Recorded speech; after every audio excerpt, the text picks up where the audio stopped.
Mm. So, for example, how many ICOs do you have in Canada per month? Because I met AA Token from Moscow 2 months ago.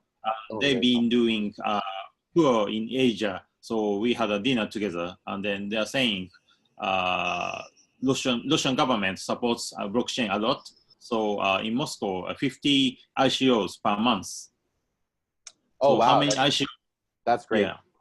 So it sounds to me like Russian regulators are a lot faster than us.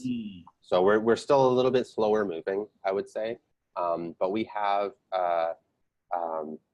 so for example, the British Columbia Securities Commission, where I've seen them support, I believe they've supported a couple, like just a handful. So not like 20 a month or anything like that, maybe one so far or two. But there's still some very interesting waters to cross when it comes to regulations. So if we have, I think it was, I can't remember his name, Santorini, I think, a lawyer from New York. He wrote on some ideas and kind of came up with this a rule of thumb, which is if you have, say you have an ICO and your ICO is for a token that doesn't exist yet, so you can't use it yet, then no matter what is backing that token, if you can't use it yet, that's a security. So you're basically, it's an investment into future a future value that it doesn't currently have. You're expecting that to increase in value over time, and the danger there is that it might never happen. And if you have people trying to push or sell this on the average citizen, you know, they might be putting all of their money into it and losing it. So we kind of see this as potentially a danger to people losing their money. And so that would be a security. On the other hand, if you have a token that you're issuing it and immediately you can use it. So let's say, for example, I have an amusement park and I'm going to issue a token, and my token is worth access to my amusement park. Now, will this go up in value or down? Who cares? That's not the point. The point is one token gives you admission to my park. So some people, the investors, might say, oh, well, why would I invest in that? I don't know. But for the most part, ICOs and these token offerings were never intended to be let's invest in something and make a lot of money.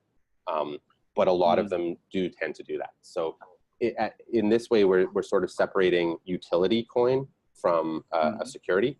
And so what the regulation should be like, we're still having those conversations. So we haven't actually said it should be this or it should be that. So we have some countries, I believe Switzerland, for example, with the help of MNE, came up with some interesting regulations around 4 different types of, I believe they call it blockchain crypto properties or BCPs. I think that's good.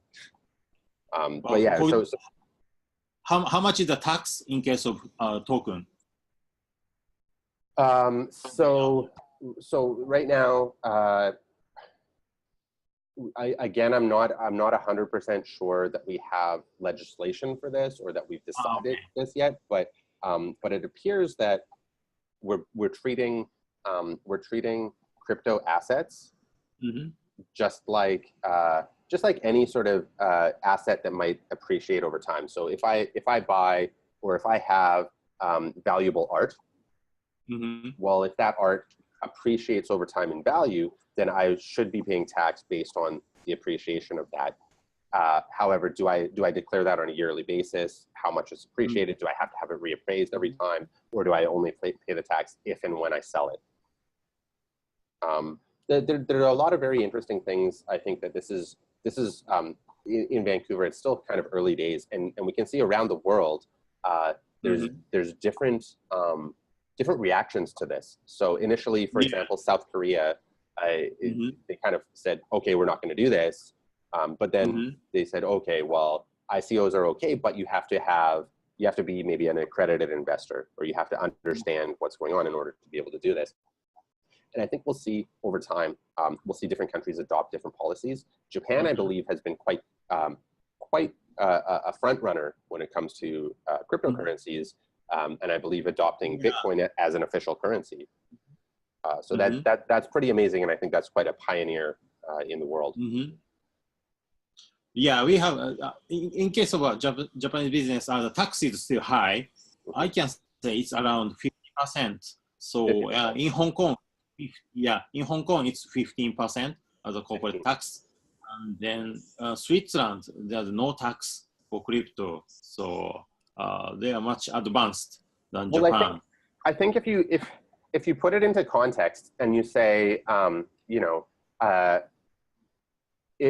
if this is the new economy, then if as a city or as a community or as a country, we make it difficult for people to work with these technologies, it may have long-term negative effects on our economy. But if we make it easy and if we adopt it, it may have positive effects. Although, I mean, that's still a guess. Is it the new economy, or is it going to implode? Some people are saying, you know, there's this bubble, or it's just a waste. There's nothing intrinsically backing it. But on the other hand, I mean, if we look at most of the world's fiat currencies, the only thing supporting that is the country's bank or the country's government. And you know, traditionally governments have been relatively stable, but what if they fall apart? You know, and we know, as a matter of fact, they will print more money, and therefore the value of what I'm holding will go down over time.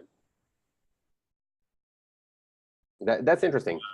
But again, that does bring it back to that's one very interesting area of blockchain. But there are several others, and you might think about when it comes to who makes decisions, who decides, who chooses anything. Distributed leadership and the ability to decentralize the system of authority. I think that's a very powerful, potentially a very powerful thing. But I mean, we can see this going into very sci-fi, sort of science fiction land, and coming back to AI as well, where if we develop systems where we have a distributed, decentralized system for making decisions or authority or governance, you know, how do we decide what goes into that system? And you know, if there's no centralized authority, well, we have a distributed system, and we may have some artificial intelligence also contributing to that. Who has more or equal say or power, and how does that get how do voting rights, for example, get distributed? And voting rights. So I think there's still a lot of applications that we haven't solved problems for. But one thing as well that does seem quite interesting when it comes to supply chain and supply chain management. If you have a distributed history of all of the transactions, and that history is accurate with particular guarantees, that's pretty interesting. I mean, on the one hand, it gives you, if you have voting, it gives you a sense of trust, that you can trust that those votes are real and they did happen. And it's not just one authority saying so, it's everybody together having eyes on it. On the other hand, if we have, you know, transactions throughout time, different countries having different trade agreements with other countries, we have a way to really sort of prove that, but also to prevent a single authority from changing that. For prevent single authority changing. Okay. Right, or prevent a single entity from becoming an authority and changing that. So I can see where that can be interesting. If instead of having single leaders, we all work together as a community without leadership, how will that work? And you can see it, I think, as well with, you know, distributed organization.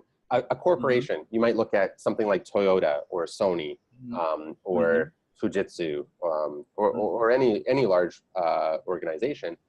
Does it need leadership? Does it need a CEO? For example, a little bit problem of Bitcoin is Satoshi Nakamoto doesn't appear. He's not in public, so he's not maintaining the system as a leader. So the community is maintaining the system and updating and the versions of Bitcoin. That's why there's some problem about power. Who will be the leader of a Bitcoin update? So that's also that's Ethereum. We have a Vitalik, so he's maintaining the update and technology behind Ethereum. So that's better. Well, that's okay. That's actually interesting. That's another sort of another sidestep to that, which is who's actually controlling the direction. And that ultimately, you know, you can say that Vitalik Buterin, for example, is controlling Ethereum, but only to an extent. You know, Satoshi Nakamoto with the Bitcoin blockchain sort of made it clear. Okay, he's not going to participate anymore. And we don't know, by the way, if that's a real person or a group of people or whatever. But what's the difference? And does it really matter? Because ultimately, it's up to the community and the adoption of that community. So if we have a variation and we say, oh, I'm going to split the community. Some of us think we should go this way. Some of us think we should go that way. Well, now we might have two, and those two separate coins or tokens or forks of that that blockchain may continue to exist as long as there are people to maintain it. And by people to maintain it, I don't necessarily mean the people writing the code for it or the code for what gets adopted, but also the people downloading and using that code. So if I decide, you know, not too long ago, there was an issue, I guess, with the DAO coin, where, you know, they kind of,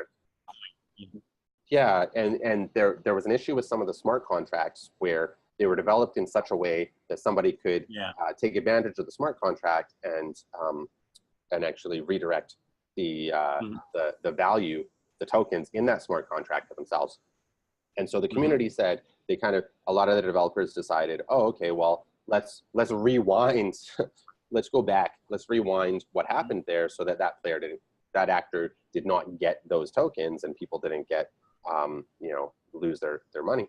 And a huge part of the community said, no, we don't want to do that because that is what happened. It's not the fault of the blockchain or the system. It's actually like that one thing happened. It was their fault in their contract. And so there was a fork. Now, what did that mean? It didn't mean, so it meant that on one fork, exactly what happened. And on another fork, something else happened. So that became, you know, Ethereum and Ethereum Classic. And so then the value of those, so in effect, anybody on the original chain who wasn't affected by what happened with the DAO coin now had 2 times their currency. It's almost a good thing for them. But then the value of that over time depends on how many people continue to use those networks and support them, and then how much more adoption does it gain over time. And that's kind of interesting because it brings together ideas of, on the one hand, community, software development, distributed systems, but on the other hand, economy, you know, local and global economy.